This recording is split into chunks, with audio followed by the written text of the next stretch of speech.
সরকারি সহায়তা কোনো দলের সৃষ্টি হলে আগামীর জন্য তা শুভ নয় বলে মন্তব্য করেছেন বিএনপির চেয়ারপারসনের উপদেষ্টা জয়নুল আবেদিন ফারুক।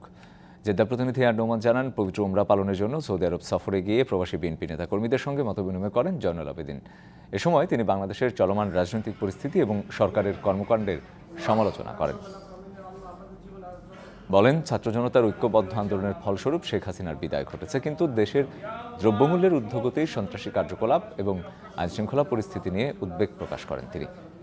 প্রবাসী নেতাকর্মীদের মধ্যে সময় উপস্থিত ছিলেন বিএনপির কার্যনির্বাহী কমিটির সদস্য আলহাজ আব্দুর রহমান, মোহাম্মদ শাহজাহান, তসলিম উদ্দিন, আনোয়ার হোসেন, পিয়ার আহমেদ, আব্দুল হান্নান, মোহাম্মদ শাহাবুদ্দিন, মকবুল মৃধা, আতিকুর রহমান শিপন সহ অনেকেই।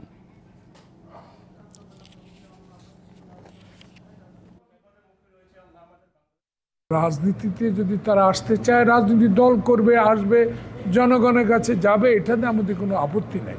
কিন্তু কথাবার্তা সরকারি থেকে যদি কেউ বলেন, সেটাতে মানুষের সন্দেহ জাগতে পারে। জনগণের আশা স্বল্প সময়ের মধ্যেই যেটা প্রয়োজন, সে সংস্কারটুকু করে এই দেশে একটি নির্বাচন তফসিল ঘোষণা করা।